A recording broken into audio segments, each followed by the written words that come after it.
여러분, 믿기 힘든 일이 미국의 명문 사립 기숙학교에서 벌어졌습니다. 한국 엄마가 딸에게 보낸 평범한 여행. 가방 하나가 미국 전체 기숙사 문화를 뒤흔들었다고 합니다. 낯선 환경에서 홀로 분투하던 한국 소녀가 하룻밤 사이에 문화 트렌드세터로 변신했습니다. 처음엔 의심의 눈초리를 보내던 외국 친구들이 오히려 자신들의 부모님에게 이거 꼭 사달라고 조르는 대반전이 펼쳐졌습니다. 심지어 엄격한 기숙사 감독관까지 이 한국 아이템의 팬이 되었다는 놀라운 이야기, 지금부터 시작합니다. 안녕하세요. 저는 김서연입니다.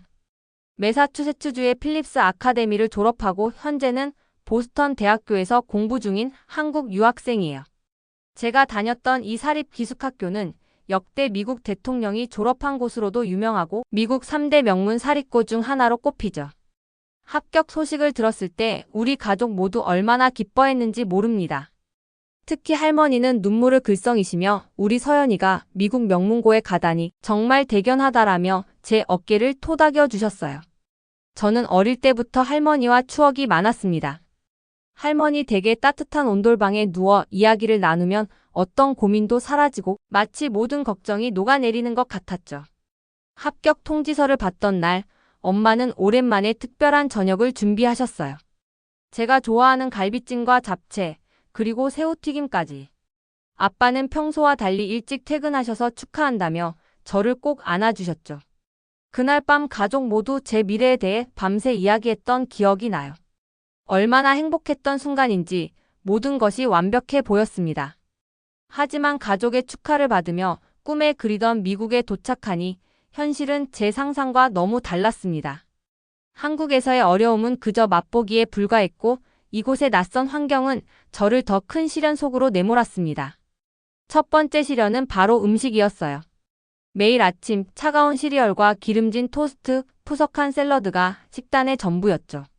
매일 아침 따뜻한 밥과 국을 먹던 저에겐 정말 고통스러운 일이었어요. 한 번은 배를 채우려고 학교 카페테리아에서 제공하는 차가운 베이글, 샌드위치를 억지로 먹다가 체한 적도 있었습니다. 그런데 신기하게도 미국 친구들은 차가운 음식을 아무렇지 않게 먹더라고요. 내가 이상한 건가? 하는 생각까지 들 정도였어요. 어느 날 저는 안간힘을 써서 샐러드 바에서 가장 한국 음식과 비슷해 보이는 것들만 골라 담았습니다. 두부와 콩, 그리고 약간의 당근채를 섞어 한국식 나물처럼 만들어 보려 했죠. 하지만 결국은 맛이 너무 달라 몇 입 먹다가 포기했어요. 옆자리의 미국 학생은 제 시도를 보고 웃으며 그렇게 먹어도 돼? 특이하다라고 말했죠. 그 순간 저는 제가 얼마나 한국의 음식 문화에 깊이 뿌리내리고 있었는지 깨달았습니다. 두 번째 시련은 언어 장벽이었습니다. 영어를 꽤 잘한다고 생각했는데 실제 미국인들의 일상 영어는 제가 배운 것과는 너무 달랐어요. 특히 수업 시간에 선생님이 갑자기 질문을 던지거나 토론이 시작될 때면 심장이 터질 듯 뛰었습니다. 친구들 앞에서 더듬거리며 대답하는 제 모습에 점점 자신감을 잃어갔어요. 수업이 끝나면 항상 긴장감에 땀에 젖은 셔츠를 갈아입어야 했죠. 역사 수업 시간에 교수님이 서연, 한국에서 보는 6.25 전쟁의 관점은 어떤가요? 라고 물으셨을 때가 특히 기억에 남아요. 갑작스러운 질문에 제 머릿속은 하얘졌습니다. 한국어로도 제대로 설명하기 어려운 복잡한 주제를 영어로 설명해야 한다니. 결국 머뭇거리다 미안해요. 잘 모르겠어요 라고 작게 대답했지만 그 순간의 부끄러움과 좌절감은 정말 컸습니다. 교실을 나오면서 정말 내가 여기서 해낼 수 있을까? 하는 의문이 들었어요. 그 중에서도 가장 힘든 것은 매사추세츠의 혹독한 추위였습니다. 1월 기온은 영하 15도, 체감온도는 영하 25도까지 내려갔어요. 한국의 겨울도 춥지만 이곳의 추위는 완전히 다른 차원이었습니다. 눈도 엄청나게 많이 내렸고 그런 날씨에도 기숙사 난방은 형편없었어요. 밤이 되면 바닥과 침대가 얼음장처럼 차가워졌습니다. 처음 며칠은 옷을 여러 겹 껴입고 자도 너무 추워서 계속 깼어요. 자면서 코끝이 시려운 경험은 처음이었죠. 그 순간 한국의 따뜻한 온돌방이 너무 그리워졌습니다. 기숙사 창문 틈으로 찬바람이 새어들어와 방 안 전체가 냉기로 가득했어요. 손가락이 얼어붙는 것 같은 느낌으로 숙제를 해야 했죠. 한 번은 너무 추워서 도서관에서 밤 10시까지 공부하다가 문이 닫혀 하는 수 없이 방으로 돌아왔는데 그날 밤 제 침대는 마치 냉동실 같았어요. 담요 3개를 덮고도 떨리는 몸을 멈출 수 없었습니다. 룸메이트인 레이첼은 뉴욕 출신 미국 학생이었는데 처음에는 저에게 별 관심이 없어 보였어요. 아침에 마주치면 헤이 서연이라고 인사는 하지만 그 이상의 대화는 없었죠. 미국 학생들은 대체로 개인주의적이었어요. 한국에선 친구들과 항상 붙어 다니고 서로 힘들 때 도와주는 게 당연했는데 이곳에선 모두 철저하게 자기 일에만 집중했습니다. 어느 저녁 레이첼이 친구들과 함께 방에서 피자 파티를 열었어요. 그들은 저에게도 와서 같이 먹으라고 했지만 그들 사이의 웃음소리와 농담 그리고 빠른 대화 속도를 따라갈 수 없었죠. 그저 구석에 앉아 웃음만 지으며 그들의 대화를 이해하려 애쓰다가 결국 피곤해서 먼저 자야 할 것 같아라고 말하고 침대로 향했어요. 누워서 이어폰을 꽂고 한국 노래를 들으며 고향 생각에 잠겼습니다. 침대에 누워있을 때면 문득 한국이 그리워 눈물이 나올 때가 많았어요. 긴장으로 온몸이 뻣뻣해질 때면 할머니 댁 온돌방에서 따뜻한 귤을 까먹던 기억이 생생하게 떠올랐죠. 왜 이렇게 먼 곳까지 와서 고생하고 있지? 라는 생각이 매일 밤 들었습니다. 부모님께 전화해서 그냥 한국으로 돌아가고 싶어요 라고 말하고 싶은 충동도 많았지만 부모님의 희생과 기대를 생각하면 차마 그런 말은 할 수 없었어요. 주말마다 기숙사에 혼자 남아있을 때가 가장 힘들었습니다. 다른 친구들은 모두 집에 돌아가거나 근처 도시로 놀러 갔죠. 저는 혼자 넷플릭스로 한국 드라마를 보며 시간을 보냈어요. 한 번은 같은 에피소드를 3번이나 반복해서 봤어요. 그저 한국어를 듣고 싶었기 때문이었죠. 한국어로 된 대사를 들으니 마치 고향의 공기를 마시는 것 같은 느낌이 들었습니다. 학업도 정말 힘들었습니다. 한국에선 항상 상위권이었는데 이곳에선 중위권도 겨우 유지하는 정도였어요. 자신감과 자존감이 서서히 하지만 확실하게 무너져 내렸습니다. 특히 이곳에선 자기 생각을 논리적으로 표현하는 능력이 중요한데 토론 시간마다 제 차례가 오면 심장이 터질 듯 뛰었어요. 첫 번째 에세이 과제를 제출한 날 며칠 밤을 새워가며 완성했는데도 C 학점을 받았어요. 영어 문법이 틀린 것도 있었지만 교수님의 평가는 분석이 피상적이고 비판적 사고가 부족함이라는 것이었죠. 저는 그 평가지를 보며 한참을 울었어요. 마치 모든 노력이 물거품이 된 것 같았습니다. 창밖을 보니 눈이 소리 없이 내리고 있었습니다. 하얀 눈송이가 창문에 부딪히는 모습이 마치 제 마음 같았어요. 한국에서 멀리 떨어져 낯선 곳에 홀로 남겨진 외로운 설경 같았죠. 그날 밤 결국 참아왔던 눈물이 터지고 말았습니다. 이불을 뒤집어 쓰고 흐느끼는데 귀에 익숙한 알림음이 들렸어요. 엄마의 영상통화 요청이었습니다. 화면 속 엄마 얼굴을 보자마자 더 이상 감정을 숨길 수 없었습니다. 엄마 여기 너무 추워요. 그리고 정말 외로워요. 한국 가고 싶어요. 더는 못하겠어요. 목이 메어 더 말을 잇지 못했어요. 엄마는 그런 저를 보며 마음 아파하셨지만 곧 씩씩한 목소리로 서연아, 조금만 더 힘내. 엄마가 필요한 거 있으면 보내줄게. 엄마가 당장 옆에 있어주면 좋을 텐데 미안해. 우리 딸. 이라며 저를 위로해 주셨죠. 화상통화를 끝내고 침대에 누워 한참을 생각했습니다. 엄마의 따뜻한 말에도 마음속 공허함은 채워지지 않았어요. 창밖은 여전히 눈이 펑펑 내리고 있었고 기숙사 방은 차갑기만 했습니다. 꿈에 그리던 미국 유학 생활이 이렇게 힘들 줄은 몰랐어요. 매일 밤 잠들기 전 한국의 온돌방을 상상하며 잠을 청했습니다. 할머니 집의 따뜻한 바닥에 누워있던 순간들, 보일러 돌아가는 소리, 이불 속 온기. 그 모든 기억이 저를 위로해 주었죠. 하지만 곧 현실로 돌아와 차가운 침대와 딱딱한 매트리스를 마주해야 했어요. 그렇게 힘든 날들이 계속되던 어느 날이었습니다. 영문학 수업을 마치고 기숙사로 돌아오는 길, 미스터 존슨 선생님이 제 이름을 불렀어요. 서연 잠깐 시간 있니? 너에게 온 큰 택배가 있어. 한국에서 온 것 같은데. 순간 심장이 빠르게 뛰기 시작했습니다. 엄마가 뭔가 보내주신 걸까요? 서둘러 발걸음을 옮겼죠. 기숙사 로비에 도착하니 정말 거대한 여행 가방이 저를 기다리고 있었어요. 분명 우리 집 현관에 있던 그 가방이었습니다. 이렇게 큰 가방이 뭐가 들었길래? 미스터 존슨 선생님이 궁금해하며 말씀하셨어요. 주변을 지나가던 학생들도 호기심 어린 눈빛으로 저와 가방을 번갈아 쳐다봤습니다. 얼굴이 뜨거워지는 것 같았지만 한편으론 기대감에 가슴이 두근거렸죠. 무거운 가방을 힘겹게 방으로 끌고 왔습니다. 레이첼은 침대에 누워 휴대폰을 하고 있었어요. 가방을 보더니 눈을 동그랗게 뜨며 물었습니다. 와, 서연. 그건 뭐야? 이사 올 때 못 가져온 짐이야?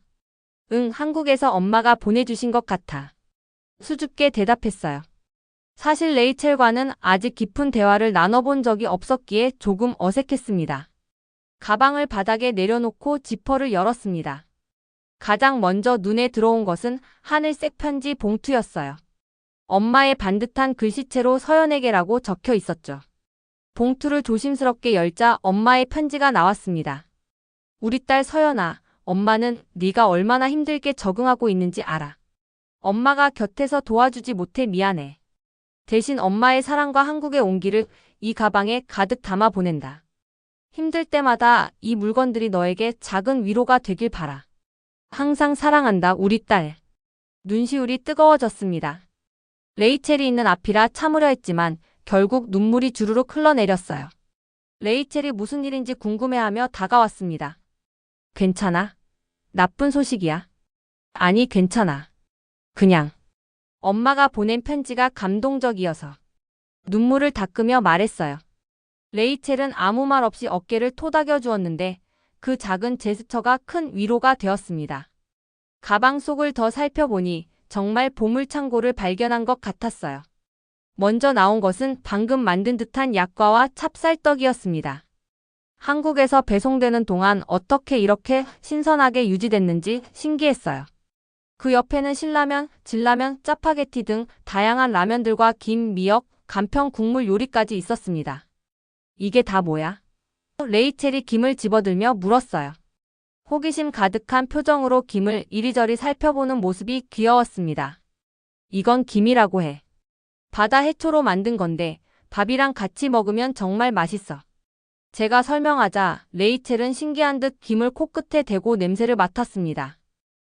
독특한 냄새네. 나중에 맛볼 수 있을까? 레이첼의 질문에 기쁘게 고개를 끄덕였어요. 처음으로 제가 한국 문화를 소개하는 순간이었습니다. 가방 안쪽을 더 파헤치다 보니 두꺼운 이불 같은 것이 나왔어요. 펼쳐보니 전선이 달린 이상한 물건이었죠. 설마 이게? 내 예상이 맞았습니다. 바로 전기장판이었어요. 한국에서 겨울마다 사용하던 그 따뜻한 전기장판이 미국 매사추세츠까지 온 것이었습니다. 레이첼의 눈이 동그래졌어요. 이게 뭐야? 왜 담요에 줄이 달려 있어? 그녀의 놀란 표정을 보니 미국 학생들에게 전기장판은 생소한 물건이라는 것을 깨달았습니다. 이건 전기장판이야. 한국에선 겨울에 이걸 침대에 깔고 자. 전기로 따뜻해지는 담요 같은 거지. 제가 설명했지만 레이첼은 여전히 의심스러운 눈빛이었습니다. 침대에서 전기를 사용하는 게 안전한 거야? 화재 위험 같은 건 없어? 그녀의 질문은 당연했지만 저에겐 조금 당황스러웠어요. 한국에선 너무 당연한 물건인데 어떻게 설명해야 할지 잠시 망설여졌습니다. 전혀 위험하지 않아. 온도 조절도 가능하고 타이머 기능도 있어서 일정 시간 지나면 자동으로 꺼져. 한국에선 거의 모든 가정에서 사용하는 안전한 제품이야. 최대한 자신 있게 설명했어요. 가방 맨 아래에는 작은 상자가 있었는데 열어보니 맥심 커피 믹스였습니다. 종이 쪽지가 붙어 있었어요. 서연아, 네가 아침마다 몰래 마시던 커피 보낸다. 공부할 때 힘들면 한 잔씩 마시면서 힘내. 엄마 생각도 하고. 또다시 코끝이 찡해졌습니다. 엄마는 제가 커피 마시는 걸 몰래 허락해 주셨던 거였어요. 레이첼이 호기심에 커피 상자를 집어들었습니다. 이게 뭐야? 스틱형 커피? 한국의 인스턴트 커피야. 설탕과 크림이 함께 들어있어서 물만 부으면 완성돼. 달콤하면서도 쌉싸름한 맛이 특징이지. 설명했더니 레이첼도 관심을 보였습니다. 나도 한번 맛볼 수 있을까? 여기 기숙사 카페는 너무 비싸서. 그녀의 물음에 기꺼이 고개를 끄덕였습니다. 사실 누군가와 무언가를 나눈다는 건 낯설지만 기분 좋은 경험이었어요. 그날 밤 문득 전기장판 사용에 허가가 필요할지도 모른다는 생각이 들었습니다. 기숙사에는 전자제품 사용에 엄격한 규정이 있었거든요. 용기를 내어 미스터 존슨 선생님을 찾아갔습니다. 선생님, 혹시 이 전기장판을 사용해도 될까요? 한국에서 엄마가 보내주셨는데요. 조심스럽게 물었더니 선생님은 안전 문제를 걱정하셨습니다. 이런 전열기구는 화재 위험이 있을 수 있어. 제품 설명서를 볼 수 있을까? 선생님이 물으셨고 다행히 엄마는 영문 설명서도 함께 넣어주셨습니다. 설명서를 꼼꼼히 확인하신 미스터 존슨 선생님은 잠시 고민하시더니 말씀하셨어요. 안전 기능이 제대로 갖춰진 제품 같구나. 사용해도 좋아. 단, 사용할 때는 주의하고 자리를 비울 땐 반드시 전원을 꺼야 해. 안도의 한숨을 내쉬며 감사 인사를 드렸습니다. 이제 드디어 이 차가운 기숙사에서 한국의 따뜻함을 느낄 수 있게 된 거예요. 그날 밤 전기장판을 침대에 깔고 누웠을 때의 그 따뜻함이란 마치 천국을 경험하는 것 같았습니다. 영하 15도의 추위 속에서 온몸이 녹아내리는 기분이었어요. 눈을 감으니 마치 할머니 집 온돌방에 누워있는 듯한 착각이 들었죠. 오랜만에 편안한 밤을 보냈습니다. 다음날 아침, 오랜만에 상쾌한 기분으로 눈을 떴습니다. 따뜻한 전기장판 덕분에 깊은 잠을 잘 수 있었어요. 기지개를 켜며 맥심 커피 한 봉지를 뜯었습니다. 뜨거운 물에 커피를 타자 달콤하고 쌉싸름한 향기가 방 안에 퍼졌어요. 마치 한국의 아침이 이곳 미국까지 찾아온 듯 했습니다. 레이첼이 커피 향에 이끌려 눈을 뜨더니 물었어요. 무슨 냄새지? 정말 좋은 향기인데. 망설임 없이 제 컵을 건넸습니다. 한번 마셔볼래? 한국의 믹스커피야. 금방 탔으니 아직 따뜻해. 레이첼이 조심스럽게 한 모금 마시더니 눈이 휘둥그레졌어요. 와, 이게 뭐야? 달콤하면서도 진한 맛이. 내가 알던 커피랑 완전히 달라. 그 작은 스틱 하나에 이렇게 풍부한 맛이 담겨 있다니. 그녀의 반응에 저도 모르게 미소가 지어졌습니다. 그 순간 미국에서의 생활이 처음으로 조금 즐거워질 수 있겠다는 희망이 생겼어요. 밤에는 전기장판, 아침에는 믹스커피. 엄마가 보내준 이 소소한 한국의 일상들이 낯선 미국 생활에 큰 위안이 되었습니다. 그날 오후 영문학 수업을 마치고 기숙사로 돌아오는 길에 낯선 미국 학생이 저를 불렀어요. 혹시 내가 한국에서 온 서연이니? 놀라서 고개를 끄덕였습니다. 응, 맞아. 어떻게 알았어? 그녀는 미소를 지으며 말했어요. 레이첼이 네가 가진 신기한 한국 물건들에 대해 말해줬어. 특히 침대를 따뜻하게 해주는 전기 담요라는 게 있다던데. 정말 그런 게 있어? 순간 가슴이 철렁 내려앉았습니다. 레이첼이 다른 애들한테 내 얘기를 했구나. 처음엔 창피한 마음이 들었지만 그 학생의 다음 말에 제 생각이 완전히 바뀌었어요. 나도 한번 볼 수 있을까? 실은 나도 추위를 많이 타서. 레이첼이 그게 정말 천국 같다고 하던데. 그 순간 깨달았습니다. 제가 부끄러워하던 한국의 물건들이 오히려 이곳에서는 특별한 관심을 받을 수 있다는 것을요. 엄마가 보내주신 가방은 단순한 물건들의 모음이 아니었어요.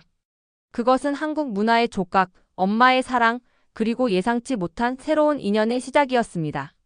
물론이지. 방과 후에 우리 방으로 와서 구경해도 돼. 아, 참, 너 이름이 뭐야? 제가 물었어요. 난 애슐리야. 고마워, 정말 기대된다. 그녀는 눈을 반짝이며 답했습니다. 그날 이후로 레이첼과 제 관계가 눈에 띄게 달라졌어요.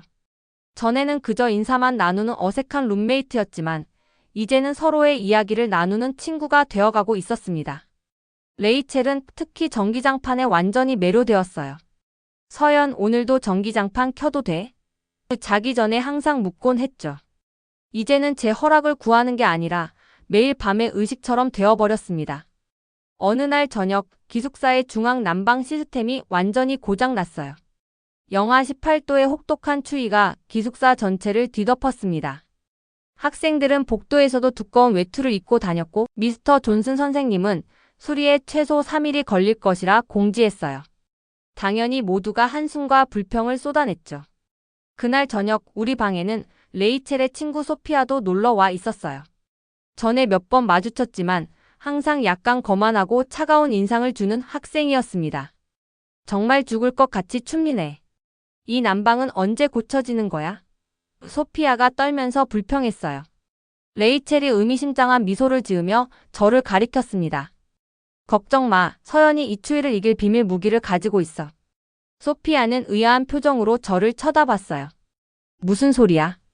레이첼이 신나서 대답했습니다. 한국에서 온 전기장판이라는 게 있어. 침대 위에 깔고 자면 완전 천국이 따로 없어. 서연의 엄마가 보내주신 거야.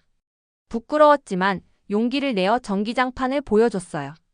이게 바로 그 전기장판이야. 온도 조절도 가능하고 한국에서는 겨울철 필수품이지. 한번 앉아볼래? 소피아는 반신반의하는 표정이었어요. 진짜로 전기가 통하는 담요라고? 그게 안전하기는 해? 웃으며 침대 한쪽을 내어주었습니다. 완전히 안전해. 보험회사도 인증한 제품이야. 장판이 따뜻해지기 시작하자 소피아의 표정이 순식간에 바뀌었어요. 세상에. 이게 뭐야? 너무 따뜻해. 그녀의 눈이 놀라움으로 커졌고 이내 장판 위에 완전히 누워버렸습니다. 이게 바로 그 전기선 달린 이불이구나. 어떻게 이런 걸 이제야 알게 된 거지? 미국에도 추운 도시가 많은데 왜 이게 아직 인기가 없는 거야? 우리 부모님은 이런 걸 왜 모르는 거지? 소피아의 얼굴에서 행복감이 넘쳐 흘렀어요. 마치 크리스마스 아침에 선물을 발견한 아이 같았습니다. 갑자기 문을 두드리는 소리가 들렸어요. 소피아 거기 있니? 옆방 친구인 맥건이 고개를 내밀었습니다. 소피아가 즉시 소리쳤어요. 맥건 이것 좀 봐. 서연이 가지고 있는 한국 발명품인데 정말 믿을 수 없을 정도로 따뜻해. 맥건도 호기심에 방 안으로 들어왔고 전기장판을 체험한 후 그녀 역시 완전히 매료되었죠. 와, 이거 정말 대단해. 모두에게 알려야 해. 지금 기숙사에 이런 게 있다니. 그날 밤 우리 방은 즉석 전기장판 체험관이 되었어요. 소문을 듣고 1명, 2명, 점점 더 많은 학생들이 찾아왔습니다. 모두 전기장판 위에 앉거나 누워보며 감탄했죠. 이런 게 한국에서는 흔한 거라고? 믿을 수 없어. 왜 미국에는 이런 게 없는 거지? 누가 수입해야 해. 이건 기숙사 생활의 구원자야. 정말 천재적인 발명품이다. 이런 반응들이 쏟아졌습니다. 처음에는 부끄러웠던 마음이 점점 자부심으로 변해갔어요. 제가 한국에서 가져온 물건, 그리고 한국의 생활 문화가 이렇게 인정받는 걸 보니 가슴이 뿌듯했습니다. 기숙사 친구들은 한국에 대해 더 알고 싶어 했어요. 한국에는 또 어떤 신기한 것들이 있어? 한국 사람들은 겨울을 어떻게 보내? 한국 음식은 어때? 질문이 끊이지 않았죠. 그날 이후 저와 소피아 사이의 변화가 가장 컸어요. 처음에는 저를 무관심하게 대하던 그녀가 이제는 제 가장 친한 친구 중 하나가 되었습니다. 어느 날 침대에 누워 생각했어요. 엄마가 보내준 전기장판이 이렇게 많은 친구를 만들어줄 줄은 몰랐어. 처음 미국에 왔을 때 외로움과 그리움이 조금씩 희미해지기 시작했습니다. 이제는 아침마다 카페테리아에서 여러 친구들이 저를 반갑게 맞이해 주었어요. 전에는 그저 지나치던 얼굴들이 이제는 미소 짓고 인사하는 친구들이 되었습니다. 수업 시간에도 변화가 있었어요. 세계문화 수업에서 교수님이 다른 나라의 독특한 생활 문화에 대해 이야기해 볼까요? 라고 물으셨을 때 여러 학생들이 손을 들어 한국의 온돌 문화와 전기장판에 대해 언급했습니다. 몇몇은 한국에 가서 전통가옥에서 자보고 싶다고 말하기도 했죠. 단순한 전기장판 하나가 이렇게 큰 변화를 가져올 줄은 상상도 못했습니다. 그것은 단지 따뜻함을 주는 물건이 아니라 문화의 다리가 되어 저와 미국 친구들을 이어주었습니다. 전기장판의 인기가 높아지면서 예상치 못한 문제가 발생했습니다. 어느 날 오후 수업을 마치고 기숙사로 돌아오는데 미스터 존슨 선생님이 심각한 표정으로 저를 부르셨어요. 서연 양 잠깐 이야기 좀 할 수 있을까? 내 사무실로 오게. 갑자기 심장이 쿵쾅거리기 시작했습니다. 무슨 일이 생긴 걸까? 불안한 마음으로 사무실에 들어섰어요. 미스터 존슨 선생님은 책상 앞에 앉아 있었고 그의 표정은 평소보다 훨씬 엄격해 보였습니다. 네가 방에서 전기 제품을 사용한다는 것은 알고 있었어. 그런데 최근 많은 학생들이 비슷한 제품을 구매해 사용하고 있다는 보고를 받았네. 가슴이 철렁 내려앉았어요. 전기장판이 문제가 될 줄은 상상도 못했습니다. 죄책감이 밀려왔어요. 현재 학교 규정상 허가되지 않은 전기 제품은 사용할 수 없어. 특히 침대에서 사용하는 전열기구는 화재 위험이 있어서 다른 선생님들이 상당히 우려하고 계시네. 순간 머릿속이 하얘졌습니다. 한국에서 가져온 평범한 전기장판 때문에 문제가 생긴 거였어요. 눈물이 차올랐습니다. 친구들과 즐겁게 지내던 시간들이 한순간에 무너질 것 같았어요. 정말 죄송해요. 저는 그저 추운 날씨에 친구들에게 도움을 주고 싶었을 뿐이었어요. 하지만 미스터 존슨의 다음 말이 저를 놀라게 했습니다. 그래서 내가 직접 그 전기장판에 대해 조사를 해봤어. 전기장판의 안전성과 원리, 그리고 실제 화재 위험이 얼마나 되는지 말이야. 혹시 내 전기장판을 좀 더 자세히 볼 수 있을까? 모델명과 제조사를 확인하고 싶어. 저는 선생님의 요청에 멍하니 고개를 끄덕였습니다. 아직도 무슨 일이 일어나고 있는지 완전히 이해하지 못했어요. 사실 내가 학교 안전위원회에 제안을 하려고 해. 검증된 안전 인증을 받은 전기장판은 기숙사 내에서 사용을 허가해주는 것이 좋겠다고 말이야. 요즘 같은 추위에 학생들의 건강과 쾌적한 생활 환경을 위해서 말이지. 저는 선생님의 말씀에 놀라서 말문이 막혔어요. 저희가 벌을 받기는커녕 오히려 학교 규정을 바꾸려고 하신다니. 서연, 너는 처음에 전기장판을 사용해도 되는지 사전에 물어봤어. 내가 제품 안전성을 확인하고 허락했지. 하지만 지금 많은 학생들이 사용하다 보니 다른 선생님들 중 일부가 걱정하고 계셔. 이런 사항은 학교 차원의 공식 지침과 공지가 필요하다고 생각해. 미스터 존슨 선생님의 배려에 정말 감동이었습니다. 그는 계속 말씀하셨어요. 사실 몇몇 선생님들은 학생들이 학업에 집중하지 않고 한국 문화와 물건에만 관심을 갖는다며 우려하셨어. 하지만 내가 보기엔 오히려 기숙사 생활의 질과 학생들의 건강에 도움이 된다고 생각해.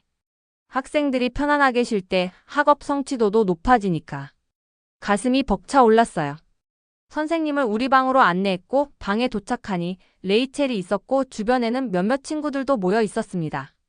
모두 미스터 존슨을 보고 얼어붙었어요. 친구들이 자리를 비켜주었고 저는 전기장판을 펼쳐 보여드렸습니다. 미스터 존슨은 제품 정보를 자세히 살펴보시고는 고개를 끄덕이셨어요. 내가 인터넷으로 조사해본 바로는 한국의 전기장판은 대부분 안전 인증을 받은 제품이더군.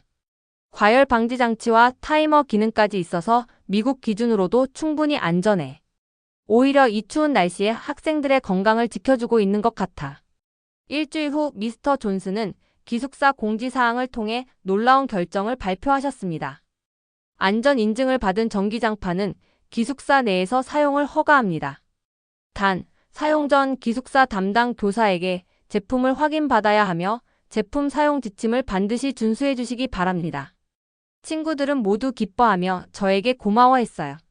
전기장판을 이미 사용하던 학생들은 이제 마음 편히 쓸 수 있게 되었고 아직 구매하지 않은 친구들도 부모님께 부탁하기 시작했죠.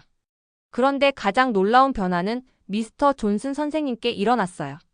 어느 저녁 그가 당직을 서고 계실 때 조용히 다가와 물으셨습니다. 서연아, 사실 나도 믹스커피의 팬이 됐어. 특히 밤 당직 때 마시면 정말 좋더구나. 따뜻하고 달콤한 맛이 피로를 확 풀어주는 것 같아. 한국에는 왜 이렇게 매력적인 제품들이 많은 거니? 정말 깜짝 놀라 웃음이 나왔어요. 엄격한 미스터 존슨마저 한국 문화의 매력에 빠지다니. 기쁜 마음으로 믹스커피 몇 봉지를 선물로 드렸더니 그는 진심으로 고마워하셨습니다. 그로부터 몇 주 후 금요일 저녁에 우리 방에서 평소처럼 맥심 커피 클럽 모임이 열렸어요. 레이첼, 소피아, 올리버 등 친한 친구들이 모여 믹스커피를 마시며 이야기를 나누고 있었죠. 모임 중에 갑자기 제 휴대폰에서 영상통화 알림이 울렸어요. 엄마였습니다. 평소보다 이른 시간에 전화가 와서 조금 놀랐어요. 지금 통화해도 괜찮을까? 친구들에게 물었더니 모두 호기심 가득한 눈빛으로 대답했어요. 당연하지. 우리도 서연이 엄마랑 인사하고 싶어. 너무 궁금했거든. 영상통화를 받자 엄마의 밝은 얼굴이 화면에 나타났습니다. 서연아, 잘 지내고 있니? 오늘은 일찍 퇴근해서. 엄마는 말을 멈추고 화면 너머로 보이는 친구들을 발견하셨어요. 아, 친구들이랑 같이 있구나. 반가워요. 엄마, 오늘은 맥심 커피 클럽 모임이 있는 날이에요. 다들 엄마가 보내주신 믹스커피 마시면서 모여 있어요. 친구들이 모두 카메라 앞으로 모여들었습니다. 안녕하세요, 서연이 엄마. 레이첼이 활짝 웃으며 말했어요. 전기장판과 믹스커피 정말 감사해요. 제 기숙사 생활이 완전히 바뀌었어요. 올리버도 나서서 말했습니다. 저는 믹스커피 덕분에 시험 성적이 올랐어요. 한국 문화를 알게 해주셔서 감사합니다. 소피아는 진지한 표정으로 말했어요. 제 부모님도 제 영향으로 한국 문화에 관심이 많아지셨어요. 다음 방학에는 가족과 함께 한국을 방문할 계획이에요. 그 모습을 보며 엄마는 흐뭇하게 웃으셨어요. 여러분 모두 우리 서연이를 잘 챙겨줘서 고마워요. 다음엔 더 신기한 한국 물건들을 많이 보내줄게요. 영상통화가 끝난 후 창밖을 바라보았습니다. 매사추세츠의 밤하늘에 별들이 반짝이고 있었어요. 한국이 너무 그리웠는데 이제는 한국의 일부가 여기 미국에도 와 있다는 생각이 들었어요. 가끔 밤에 별을 보며 생각했습니다. 만약 그때 엄마가 이 여행 가방을 보내주시지 않았다면 지금의 나는 어땠을까? 아마도 여전히 외롭고 힘든 유학 생활을 했을 거예요. 대학생이 된 지금도 맥심 커피 클럽 멤버들과는 여전히 연락하고 가끔 만나서 식사도 합니다. 여전히 친한 친구들이죠. 추운 겨울이 오면 작은 여행 가방에서 시작된 한국 문화의 물결이 기숙사 전체로 퍼진 고등학교 시절의 추억이 생생하게 떠오릅니다. 지난 주말에는 레이첼과 소피아가 보스턴 대학교 기숙사에 놀러 왔어요. 우리는 한국 식당에 가서 부대찌개를 먹고 한국 마트에서 과자와 라면을 사왔습니다. 소피아는 벌써 한국어를 배우기 시작했고 레이첼은 한국 드라마에 푹 빠져 있어요. 문화는 정말 놀라운 연결고리를 만들어내는 것 같습니다. 올리버는 지난 여름 실제로 한국을 방문했다고 해요. 서울과 부산을 여행하고 돌아와서는 한국은 내가 상상했던 것보다 훨씬 더 놀라운 나라였어 라고 말했습니다. 그는 특히 한국의 찜질방 문화에 완전히 매료되었대요. 미스터 존슨 선생님은 이제 필립스 아카데미의 국제 문화 교류 프로그램을 담당하게 되었어요. 그는 종종 저에게 이메일을 보내 한국 문화에 대해 질문하곤 합니다. 심지어 학교 웹사이트에는 한국의 전기장판 사건이 문화 교류의 성공 사례로 소개되어 있다고 해요. 한국을 떠나던 날, 저는 그저 미국 명문 학교에서 좋은 교육을 받고 싶었을 뿐이었습니다. 하지만 결국 제가 배운 가장 큰 교훈은 교실이 아닌 기숙사에서 얻었어요. 문화는 단순히 배우는 것이 아니라 나누고 교류하며 함께 성장하는 것이라는 사실을요. 이제 30이 되어 돌아보니 그때 외로웠던 유학생 시절이 제 인생에서 가장 값진 경험 중 하나였다는 것을 깨닫습니다. 때로는 가장 작은 것들 전기장판 하나, 커피 한 잔이 가장 큰 변화를 가져올 수 있다는 진리를 알게 해준 시간이었으니까요. 여러분 오늘 이야기 어떠셨나요? 낯선 땅에서 외로움에 지쳐있던 딸에게 보낸 엄마의 여행 가방 하나가 미국 기숙사를 뒤흔든 놀라운 이야기였습니다. 딸을 위한 마음이 담긴 전기장판과 믹스커피가 문화의 벽을 허물고 친구들을 만들어준 감동적인 순간들이었죠. 혹시 여러분도 해외에 계신 가족이나 친구에게 한국의 정을 담아 보낸 물건이 있으신가요? 또는 외국에서 생활하며 갑자기 그리워진 한국 제품이 있으신가요? 댓글로 여러분의 이야기를 들려주세요. 앞으로도 여러분과 함께할 더 많은 이야기들이 준비되어 있습니다.